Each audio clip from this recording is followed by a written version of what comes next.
On a été vraiment très bien suivis et très bien conseillés dans l'organisation et le plan de contention. Nous, on avait d'autres visions d'éleveurs. Alors, je me souviens, j'avais fait plein de petits plans approximatifs. Et puis après, il y avait le plan 3D.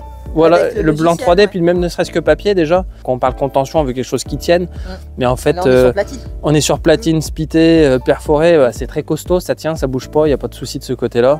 Mais par contre, au niveau montage, ça facilite le montage parce que on est plus juste d'être sûr d'être droit parce que le système de cliquer, faut être vraiment bien en face, quoi. Ça se joue au centimètre près parce que là, il y a très peu de jours. C'est vraiment au centimètre, c'est le cas de le dire. Je passe tout peine mon doigt. Denis va aller chercher les bœufs qui sont juste dans la case derrière. Donc on va mettre en route la machine. Donc sur la mise en route de la machine, ce qu'il faut, c'est faire menu. Donc on fait menu.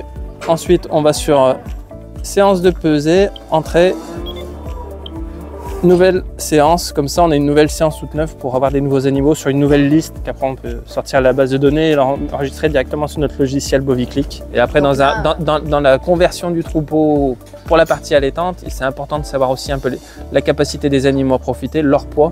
Parce que, comme a dit Denis, la partie allaitante, même sur les croisés, c'est toujours des données. Et pour la partie reproduction, moi sur toute la vente des meilleurs producteurs, j'aime bien avoir des données.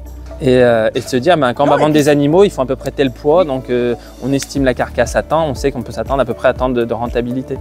Et ce que ça nous coûte aussi en fonction de la croissance, et après de toute façon aujourd'hui tout est économique, donc tout se calcule. Tout se calcule bien évidemment. Et voilà. C'est un couloir réglable qui nous permet aussi bien de passer des veaux que des gros bovins.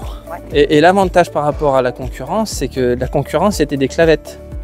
Donc le problème quand tu as un animal dedans qui gigote, si moi je veux le serrer parce qu'il bouge et que finalement je veux pas qu'il fasse demi-tour, qu'il pose problème à embêter les autres ou qu'il y en a un autre qui se mette sur le côté, on resserre l'animal. Il peut pas desserrer le système.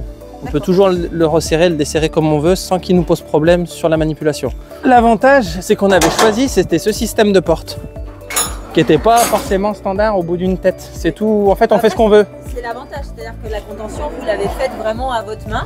C'est ça. En mettant les différents éléments dont vous avez tout en prenant vraiment en considération les points de vue techniques et surtout c'est le fait que ça c'est une porte démultipliée. C'est la même que la tête de la contention de la cage.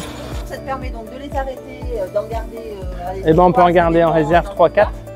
Et tu peux intervenir dessus. Et donc on fait la tonte. L'avantage c'est que je prends la tête de la vache de tête, je la tonds direct en tête de couloir, je fais le dos, j'attaque le dos des autres.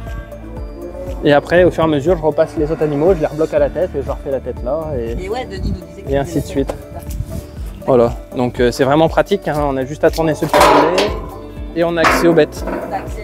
Voilà.